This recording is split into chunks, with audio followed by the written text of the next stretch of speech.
Good afternoon. Welcome to Now Read This with Shazam Watkins. Here is the first part of The Princess Bride. And we're going to have to get some sort of background going because my room is a little smaller and my bookshelves are in the living room because aesthetically, it's more pleasing. Anyway, the year that Buttercup was born, the most beautiful woman in the world was a French scullery maid named Annette. Annette worked in Paris for the Duke and Duchess de Guiche. I don't know how to pronounce that, Gucci. And it did not escape the Duke's notice that someone extraordinary was polishing the pewter. The Duke's notice did not escape the notice of the Duchess either, who was not very beautiful and not very rich, but plenty smart. The Duchess set about studying Annette, and shortly found her adversary's tragic flaw: chocolate. Armed now, the Duchess set to work. The Palace de Gucci turned into a candy castle. Everywhere you looked, bonbons. There were piles of chocolate-covered mints in the drawing rooms, baskets of chocolate-covered nougats in the parlours. Annette never had a chance. Inside a season, she went from delicate to whopping, and the Duke never glanced in her direction without sad bewilderment clouding his eyes.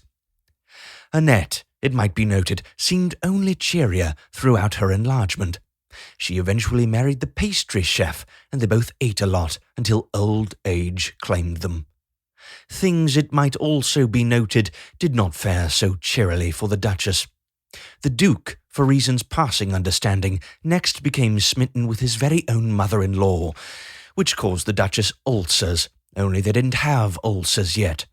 More precisely, ulcers existed, people had them, but they weren't called ulcers. The medical profession at that time called them stomach pains and felt the best cure was coffee dolloped with brandy twice a day until the pains subsided. The Duchess took her mixture faithfully, watching through the years as her husband and her mother blew kisses at each other behind her back. Not surprisingly, the Duchess's grumpiness became legendary, as Voltaire has so ably chronicled, except this was before Voltaire. The year Buttercup turned 10, the most beautiful woman lived in Bengal, the daughter of a successful tea merchant. This girl's name was Eleuthera, and her skin was of a dusky perfection unseen in India for 80 years. There have only been 11 perfect complexions in all of India since accurate accounting began. Makes sense. Eleuthera was 19 the year the pox plague hit Bengal. The girl survived, even if her skin did not. When Buttercup was 15, Adela Terrell of Sussex on the Thames was easily the most beautiful creature. Adela was 20, and so far did she outdistance the world that it seemed certain she would be the most beautiful for many, many years. But then one day, one of her suitors, she had 104 of them, exclaimed that without question Adela must be the most ideal item yet spawned. Adela, flattered, began to ponder on the truth of the statement. That night, alone in her room, she examined herself pore by pore in her mirror. This was after mirrors. It took her until close to dawn to finish her inspection, but by that time it was clear to her that the young man had been quite correct in his assessment. She was, through no real faults of her own, perfect. As she strolled through the family rose gardens watching the sun rise, she felt happier than she had ever been. "Not only am I perfect," she said to herself, "I am probably the most... Not only am I perfect," she said to herself, "I am probably the first perfect person in the whole long history of the universe. Not a part of me could stand improving how lucky I am to be perfect and rich and sought after and sensitive and young and... young." The mist was rising around her as Adela began to think. "Well, of course, I'll always be sensitive," she thought, "and I'll always be rich. But I don't quite see how I'm going to manage to always be young. And when I'm not young, how am I going to stay perfect? And if I am not perfect, well, what else is there? What indeed? Adela furrowed her brow in desperate thought. It was the first time in her life her brow had ever had to furrow, and Adela gasped when she realized what she had done, horrified that she had somehow damaged it, perhaps permanently. She rushed back to her mirror and spent the morning, and although she managed to convince herself that she was still quite as perfect as ever, there was no question that she was not quite as happy as she had been. She had begun to fret. The first worry lines appeared within a fortnight, the first wrinkles within a month, and before the year was out, creases abounded. She married soon thereafter the self-same man who had accused her of sublimity, and gave him merry hell for many years. Buttercup, of course, at 15 knew none of this. And if she had, she would have found it totally unfathomable. How could someone care if she were the most beautiful woman in the world or not? What difference could it have made if you were only the third most beautiful or the sixth? Buttercup at this time was nowhere near that high, being barely in the top 20, and that primarily on potential, certainly not on any particular care she took of herself. She hated to wash her face, she loathed the area behind her ears, and she was sick of combing her hair, and did so as little as possible.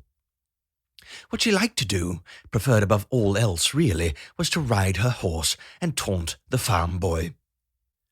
The horse's name was Horse. Buttercup was never long on imagination, and it came when she called it, went where she steered it, and did what she told it. The farm boy did what she told him to. Actually, he was more of a young man now, but he had been a farm boy when, orphaned, he had come to work for her father. And Buttercup referred to him that way still. "Farm boy, fetch me this. Get me that, farm boy, quickly, lazy thing, trot now, or I'll tell father."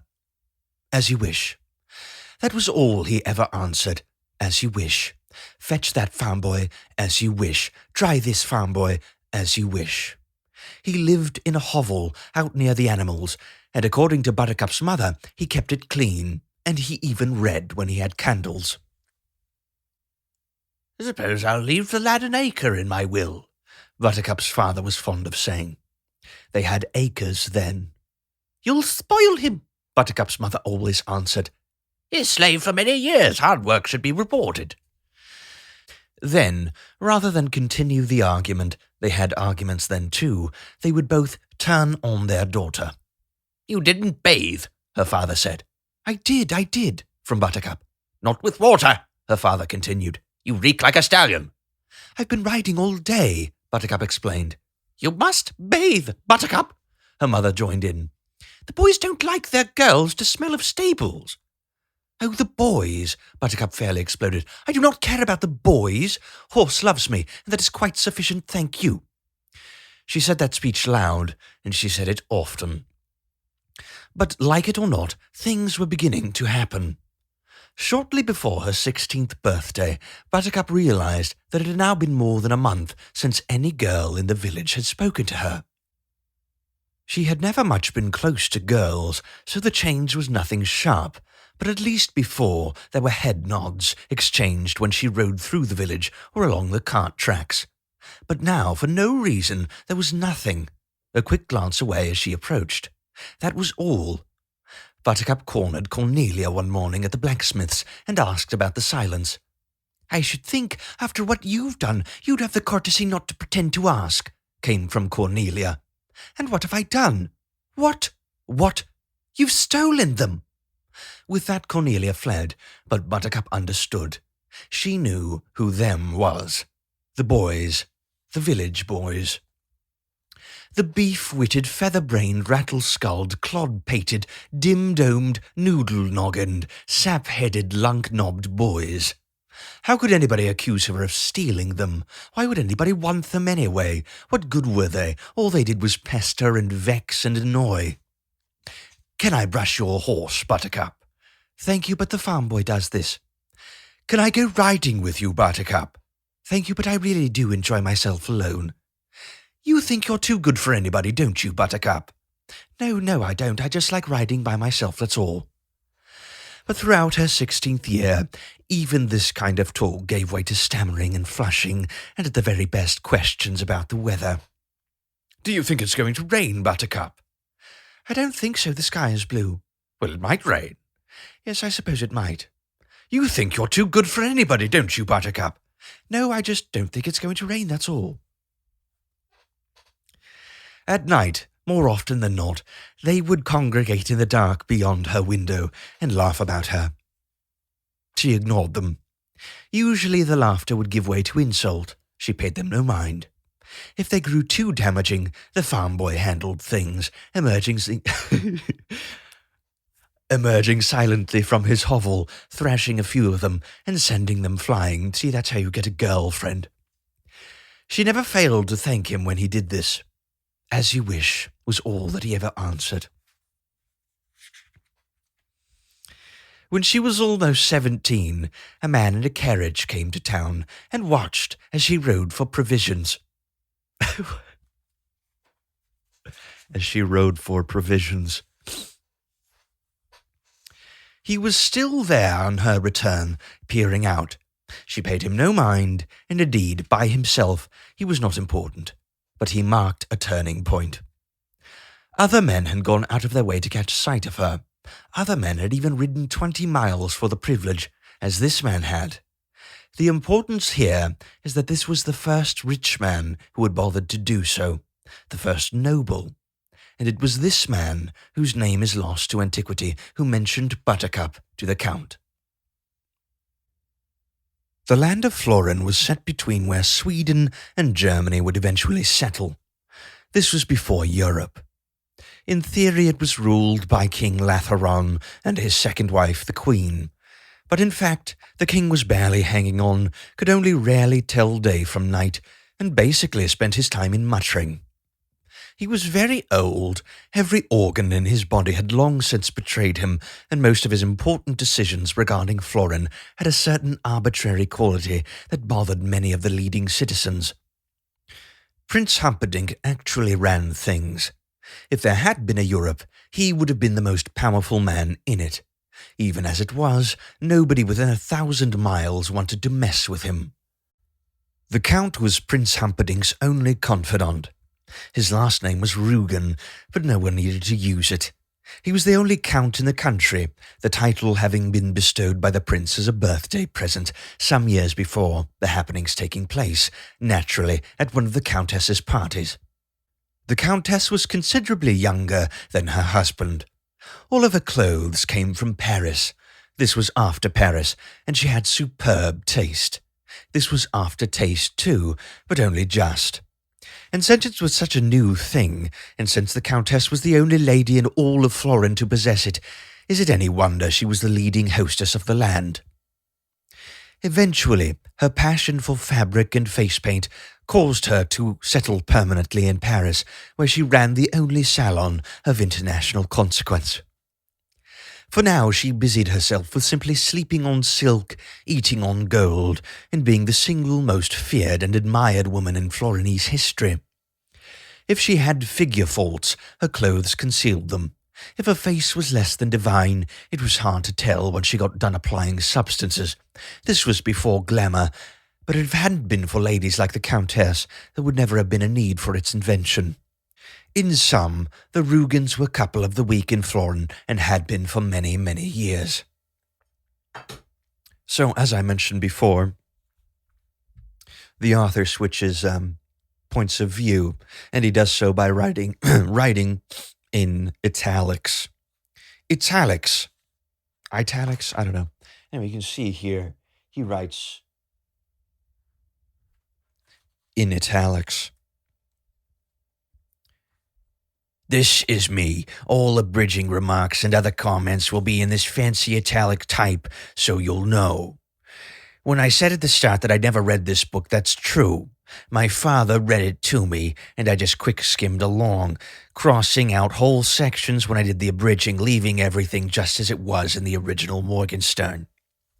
This chapter is totally intact. My intrusion here is because of the way Morgenstern uses parentheses. The copy editor at Harcourt kept filling the margins of the galley proofs with questions. How can it be before Europe or after Paris? And how is it possible this happens before glamour when glamour is an ancient concept? See glamour in the Oxford English Dictionary. And eventually I am going crazy. What am I to make of these parentheses? What does this book take place? When does this book take place? I don't understand anything. Help. Denise, the copy editor, has done all of my books since Boys and Girls Together, and she had never been as emotional in the margins with me before. I couldn't help her. Either Morgenstern meant them seriously, or he didn't, or maybe he meant some of them seriously, and some others he didn't, but he never said which were the seriously ones. It's actually written seriously there. Or maybe it was just the author's way of telling the reader stylistically that this isn't real, it never happened. That's what I think, in spite of the fact that if you read back in Florinese history, it did happen. The facts, anyway.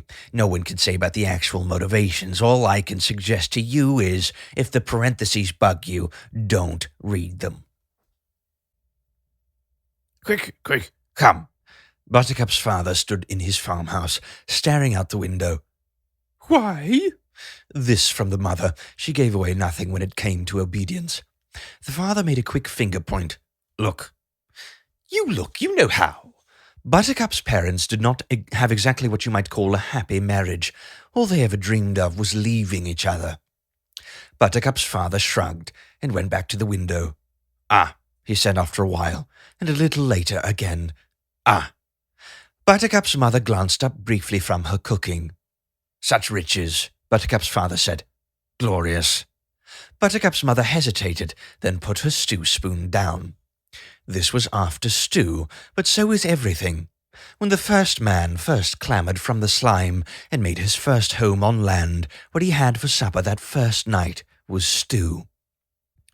The heart swells at the magnificence, Buttercup's father muttered very loudly. What exactly is it, Dumpling? Buttercup's mother wanted to know. You look, you know how, was all he replied. This was their 33rd spat of the day. This was long after spats, and he was behind, 13 to 20. But he had made up a lot of distance since lunch, when it was 17 to 2 against him. Donkey, the mother said, and came over to the window. A moment later she was going, ah, right along with him. They stood there, the two of them, tiny and awed. From setting the dinner table, Buttercup watched them. They must be going to meet Prince Humperdinck someplace, Buttercup's mother said. The father nodded. Hunting, that's what the prince does. How lucky we are to have seen them pass by, Buttercup's mother said, and she took her husband's hand. The old man nodded. Now I can die.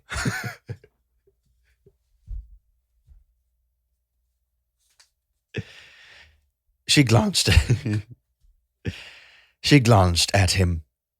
Don't. Her tone was surprisingly tender, and probably she sensed how important he really was to her, because when he did die 2 years further on, she went right after, and most of the people who knew her well agreed it was the sudden lack of opposition that undid her. Wow. Beautiful sentiment right there. Buttercup came close and stood behind them, staring over them, and soon she was gasping too, because the Count and the Countess and all their pages and soldiers and servants and courtiers and champions and carriages were passing by the cart track at the front of the farm. The three stood in silence as the procession moved forward. Buttercup's father was a tiny mutt of a man who had always dreamed of living like the Count. He had once been 2 miles from where the Count and Prince had been hunting, and until this moment that had been the high point of his life. He was a terrible farmer, and not much of a husband either. There wasn't really much in this world he excelled at, and he could never quite figure out how he happened to sire his daughter, but he knew, deep down, that it must have been some kind of wonderful mistake, the nature of which he had no intention of investigating. Buttercup's mother was a gnarled shrimp of a woman, thorny and worrying, who had always dreamed of somehow just once being popular, like the Countess was said to be. She was a terrible cook, an even more limited housekeeper.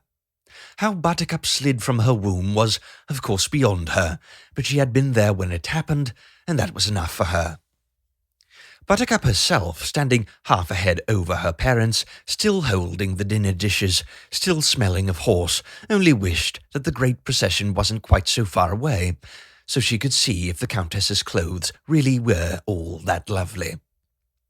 As if in answer to her request, the procession turned and began entering the farm.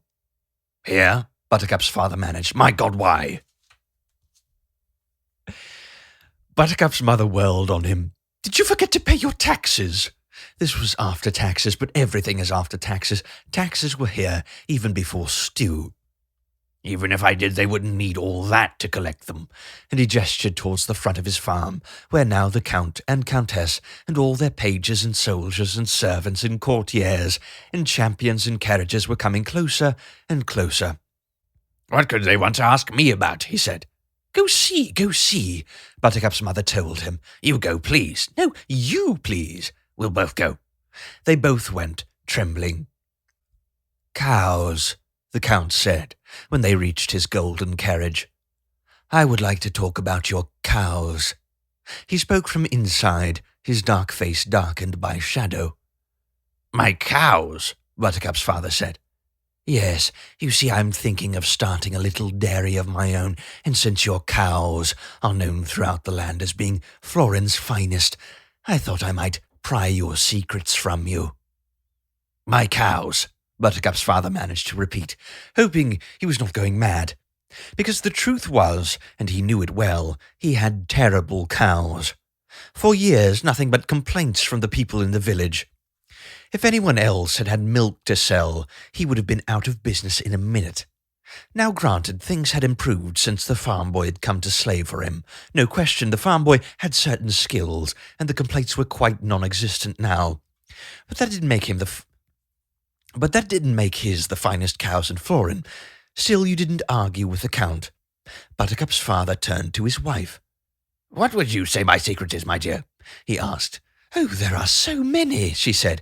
She was no dummy, not when it came to the quality of their livestock. "You two are childish, are you?" the Count asked then. "No, sir," the mother answered. "Then let me see her," the Count went on. "Perhaps she will be quicker with her answers than her parents." "Buttercup," the father called, turning. "Come out, please." "How did you know we had a daughter?" Buttercup's mother wondered. "A guess. I assumed it had to be the one or the other. Some days I'm luckier than—" He simply stopped talking then, because Buttercup moved into view, hurrying from the house to her parents. The Count left the carriage. Gracefully he moved to the ground and stood very still. He was a big man with black hair and black eyes and great shoulders and a black cape and gloves. "Curtsy, dear," Buttercup's mother whispered. Buttercup did her best, and the Count could not stop looking at her. Understand now, she was barely rated in the top 20. Her hair was uncombed, unclean. Her age was just 17, so there was still, in occasional places, the remains of baby fat. Nothing had been done to the child. Nothing was really there but potential. But the Count still could not rip his eyes away. "The Count would like to know the secrets behind our cow's greatness, is that not correct, sir?" Buttercup's father said. The Count only nodded, staring. Even Buttercup's mother noted a certain tension in the air. "Ask the farm boy, he tends them," Buttercup said. "And is that the farm boy?" came a new voice from inside the carriage. Then the Countess's face was framed in the carriage doorway. Her lips were painted a perfect red, her green eyes lined in black. All the colours of the world were muted in her gown. Buttercup wanted to shield her eyes from the brilliance. Buttercup's father glanced back towards the lone figure peering around the corner of the house. "It is." "Bring him to me." "He is not dressed properly for such an occasion," Buttercup's mother said. "I have seen bare chests before," the Countess replied. Then she called out, "You," and pointed at the farm boy. "Come here." Her fingers snapped on here. The farm boy did as he was told, and when he was close, the Countess left the carriage. When he was a few paces behind Buttercup, he stopped, head properly bowed. He was ashamed of his attire, worn boots and torn blue jeans. Blue jeans were invented considerably before most people supposed, and his hands were tied together in almost a gesture of supplication. "Have you a name, farm boy?" "Wesley, Countess." "Well, Wesley, perhaps you can help us with our problem." She crossed to him.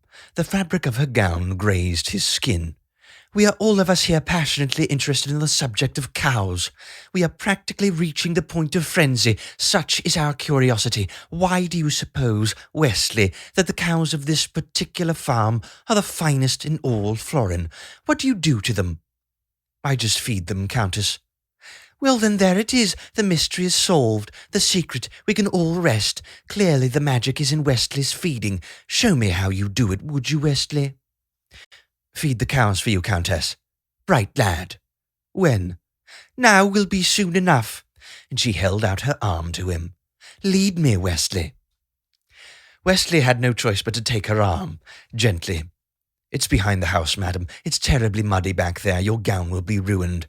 "I wear them only once, Wesley, and I burn to see you in action." Gross. So off they went to the cowshed. Throughout all this, the Count kept watching Buttercup. "I'll help you," Buttercup called after Wesley.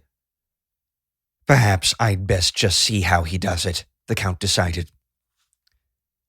"Strange things are happening," Buttercup's parents said, and off they went too, bringing up the rear of the cow-feeding trip, watching the Count, who was watching their daughter, who was watching the Countess, who was watching Wesley. "I couldn't see what he did was so special," Buttercup's father said. "He just fed them." This was after dinner now, and the family was alone again. "They must like him personally. I had a cat once that only bloomed when I fed him. Maybe it's the same kind of thing."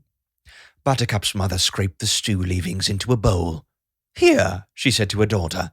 "Wesley's waiting by the back door. Take him his dinner." Buttercup carried the bowl, opened the back door. "Take it," she said. He nodded, accepted, started off to his tree stump to eat. "I didn't excuse you, farm boy," Buttercup began. He stopped, turned back to her. "I don't like what you're doing with Horse. What you're not doing with Horse is more to the point. I want him cleaned tonight. I want his hooves varnished tonight. I want his tail plaited and his ears massaged. This very evening I want his stable spotless. Now I want him glistening, and if it takes you all night, it takes you all night." "As you wish." She slammed the door and let him eat in darkness. "I thought Horse had been looking very well, actually," her father said. Buttercup said nothing. "You yourself said so yesterday," her mother reminded her. "I must be overtired," Buttercup managed. "The excitement and all." "Rest, then," her mother cautioned. "Terrible things can happen when you're overtired. I was overtired the night your father proposed." 34-22, and pulling away. Buttercup went to her room. She lay on her bed. She closed her eyes. And the Countess was staring at Wesley. Buttercup got up from bed. She took off her clothes. She washed a little. She got into her nightgown. She slipped between the sheets, snuggled down, closed her eyes. The Countess was still staring at Wesley. Buttercup threw back the sheets, opened her door. She went to the sink by the stove, poured herself a cup of water. She drank it down. She poured another cup and rolled its coolness across her forehead. The feverish feeling was still there. How feverish! She felt fine. She was 17 and not even a cavity. She dumped the water firmly into the sink, turned, marched back to her room, shut the door tight, went back to bed. She closed her eyes. The Countess would not stop staring at Wesley. Why? Why in the world would the woman in all the history of Florin, who was in all ways perfect, be interested in the farm boy? Buttercup rolled around in bed, and there simply was no other way of explaining that look. She was interested. Buttercup shut her eyes tight and studied the memory of the Countess. Clearly something about the farm boy interested her. Facts were facts. But what? The farm boy had eyes like the sea before a storm, but who cared about eyes? And he had pale blonde hair, if you liked that sort of thing. And he was broad enough in the shoulders, but not all that much broader than the Count. And certainly he was muscular, but anybody would be muscular who slaved all day, and his skin was perfect and tan. But that came again from slaving in the sun all day, who wouldn't be tan? And he wasn't that much taller than the Count either, although his stomach was flatter, but that was because the farm boy was younger. Buttercup sat up in bed. It must be his teeth. The farm boy did have good teeth. Give credit where credit is due. White and perfect, particularly set against the sun-tanned face. Could it have been anything else? Buttercup concentrated. The girls in the village followed the farm boy around a lot, whenever he was making deliveries, but they were idiots. They followed anything, and he always ignored them, because if he'd ever opened his mouth, they would have realized that that was all he had, just good teeth. He was, after all, exceptionally stupid. It was really very strange that a woman as beautiful and slender and willowy and graceful, a creature as perfectly packaged, as supremely dressed as the Countess, should be hung up on teeth that way. Buttercup shrugged. People were surprisingly complicated. But now she had it all diagnosed, deduced, clear. She closed her eyes and snuggled down and got all nice and comfortable, and people don't look at other people the way the Countess looked at the farm boy because of their teeth. "Oh," Buttercup gasped. Oh dear." Now the farm boy was staring back at the Countess. He was feeding the cows, and his muscles were rippling the way they always did under his tanned skin, and Buttercup was standing there watching as the farm boy looked, for the first time, deep into the Countess's eyes.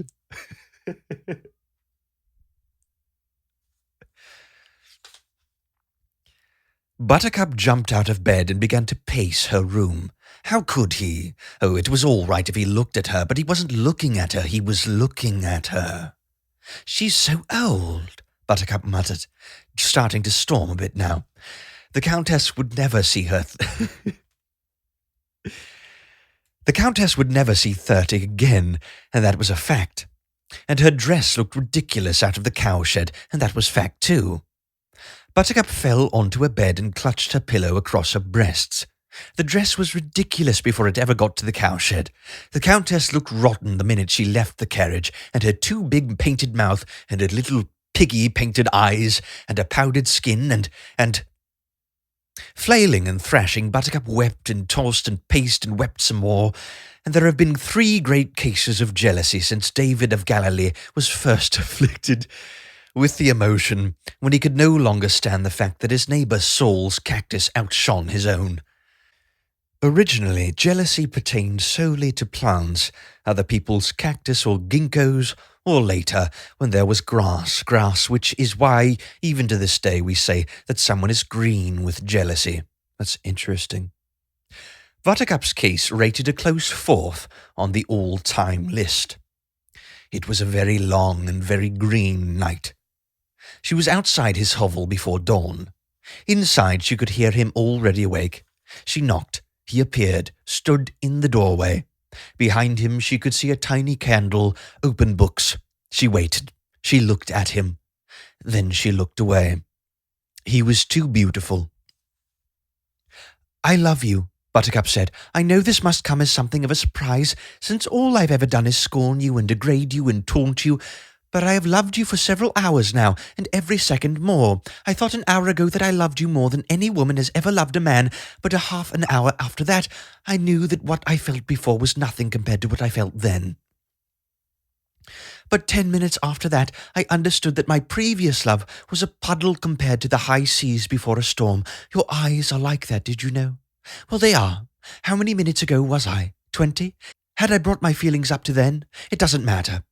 Buttercup still could not look at him. The sun was rising behind her now. She could feel the heat on her back, and it gave her courage.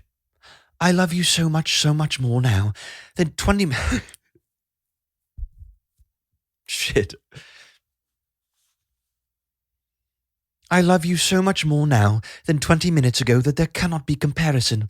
I love you so much more now than when you opened your hovel door. There cannot be comparison. There is no room in my body for anything but you. Wow. My arms love you, my eyes adore you, my knees shake with blind affection, my mind begs you to ask it something so it can obey. Wow. Do you want me to follow you for the rest of your days? I will do that. Do you want me to crawl? I will crawl. I will be quiet for you, or sing for you, or if you are hungry, let me bring you food. Or if you have Or, if you have thirst and nothing will quench it but Arabian wine, will I go to Araby, even though it is across the world, and bring a bottle back for your lunch? Anything there is that I can do for you, I will do for you. Anything there is that I cannot do, I will learn to do. I know that I cannot compete with the Countess in skill, or wisdom, or appeal. And I saw the way she looked at you. And I saw the way you looked at her, but remember, please, that she is old and has other interests, while I am 17, and for me there is only you. Dearest Wesley, I've never called you that before, have I? Wesley, Wesley, Wesley, Wesley, Wesley, darling Wesley, adored Wesley, sweet, perfect Wesley, whisper that I have a chance to win your love. And with that, she dared the bravest thing she'd ever done. She looked right into his eyes. He closed the door in her face. Without a word. Without a word. Buttercup ran. She wailed and burst away, and the tears came bitterly. She could not see. She stumbled. She slammed into a tree trunk. Fell, rose, ran on. Her shoulder throbbed from where the tree trunk hit her, and the pain was strong, but not enough to ease her shattered heart. Back to her room she fled, back to her pillow, safe behind the locked door. She drenched the world with tears. Not even one word. He hadn't had the decency for that. Sorry, he could have said. Would it have ruined him to say sorry? Too late, he could have said. Why couldn't he at least have said something? Buttercup thought very hard about that for a moment, and suddenly she had the answer. He didn't talk because the minute he opened his mouth, that was it. Sure, he was handsome, but dumb? The minute he had exercised his tongue, it would have all been over. Duh! That's what he would have said. That was the kind of thing Wesley came out with when he was feeling really sharp. Duh, thanks, Buttercup. Buttercup dried her tears and began to smile. She took a deep breath, heaved a sigh. It was all part of growing up. You got these quick little passions. You blinked, and they were gone. You forgave faults, found perfection, fell madly, then the next day the sun came up, and it was over. Chalk it up to experience, old girl, and get on with the morning. Buttercup stood, made her bed, changed her clothes, combed her hair, smiled, and burst out again in a fit of weeping, because there was a limit to just how much you could lie to yourself. Wesley wasn't stupid. Oh, she could pretend he was. She could laugh about his difficulties with the language. She could chide herself for her silly infatuation with a dullard. The truth was simply this. He had a head on his shoulders, with a brain inside every bit as good as his teeth. There was a reason he hadn't spoken, and it had nothing to do with grey cells working. He hadn't spoken because, really, there was nothing for him to say. He didn't love her back, and that was that. The tears that kept Buttercup company that remainder of the day were not at all like those that had blinded her into the tree trunk. Those were noisy and hot. They pulsed. These were silent and steady, and all they did was remind her that she wasn't good enough.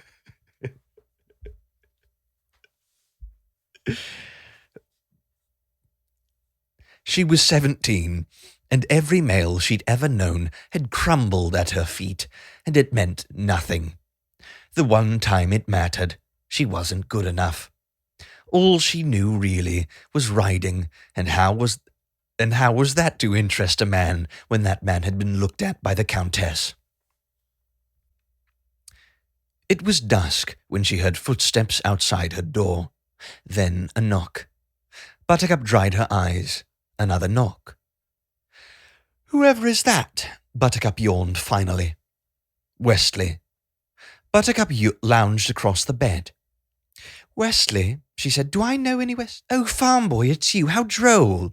She went to her door, unlocked it, and said in her fanciest tone, I'm ever so glad you stopped by. I've been feeling just ever so slummy about the little joke I played on you this morning. Of course you knew I wasn't for a moment serious, or at least I thought you knew, but then just when you started closing the door, I thought for one dreary instant that perhaps I'd done my little jest a bit too convincingly, and poor dear thing, you might have thought I meant what I said, when of course we both know the total impossibility of that ever happening. I've come to say goodbye. Buttercup's heart bucked, but she still held to Fancy. You're going to sleep, you mean, and you've come to say goodnight. How thoughtful of you, farm boy, showing me that you forgive me my little morning's tease. I certainly appreciate your thoughtfulness, and— He cut her off. I'm leaving. Leaving? The floor began to ripple. She held to the doorframe. Now? Yes. Because of what I said this morning? Yes. I frightened you away, didn't I? I could kill my tongue. She shook her head and shook her head. Well, it's done. You've made your decision. Just remember this. I won't take you back when she's done with you. I don't care if you beg. He just looked at her. Buttercup hurried on. Just because you're beautiful and perfect, it's made you conceited. You think people can't get tired of you. Well, you're wrong. They can, and she will. Besides, you're too poor. I'm going to America to seek my fortune. This was just after America, but long after fortunes. A ship sails soon from London. There is a great opportunity in America. I'm going to take advantage of it. I've been training myself in my hovel. I've taught myself not to need sleep. A few hours only. I'll take a 10-hour-a-day job, and then I'll take another 10-hour-a-day job, and I'll save every penny from both except when I need to eat to keep strong. And when I have enough, I'll buy a farm and build a house and make a bed big enough for two. You're just crazy if you think she's going to be happy in some run-down farmhouse in America, not with what she spends on clothes. Stop talking about the Countess. As a special favour before you drive me mad. Buttercup looked at him. Don't you understand anything that's going on? Buttercup shook her head. Wesley shook his too. You never have been the brightest, I guess. Do you love me, Wesley? Is that it? He couldn't believe it. Do I love you? My God, if your love was a grain of sand, mine would be a universe of beaches. If your love was— I don't understand that first one yet, Buttercup interrupted. She was starting to get very excited now. Let me get you this straight. Are you saying my love is the size of a grain of sand and yours is this other thing? Images just confuse me, so is this universal business of yours bigger than my sand? Help me, Wesley. I have the feeling we're on the verge of something just terribly important.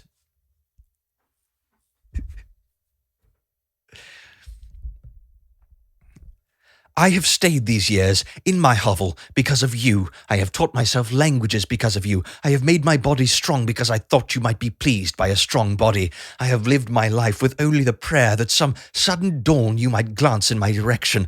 I have not known a moment in years when the sight of you did not send my heart careening against my rib cage. I have not known a sleep when your visage did not accompany me to sleep. There has not been a morning when you did not flutter behind my waking eyelids. Is any of this getting through to you, Buttercup, or do you want me to go on for a while? Never stop. There has not been. If you're teasing me, Wesley, I'm just going to kill myself. How can you even dream I might be teasing? Well, you haven't once said you loved me. That's all you need. Easy. I love you. Okay? Well, say it louder. I love you. Spell it out, should I? I-L-O-V-E-Y-O-U. Want it backward? You love I. You are teasing now, aren't you? A little, maybe. I've been saying it so long to you, you just wouldn't listen. Every time you said, farm boy, do this. You thought I was answering as you wish, but that's only because you were hearing wrong. I love you was what it was, but you never heard, and you never heard. I hear you now, and I promise you this, I will never love anyone else, only Wesley, until I die. He nodded, took a step away. I'll send for you soon, believe me. Would my Wesley ever lie? He took another step.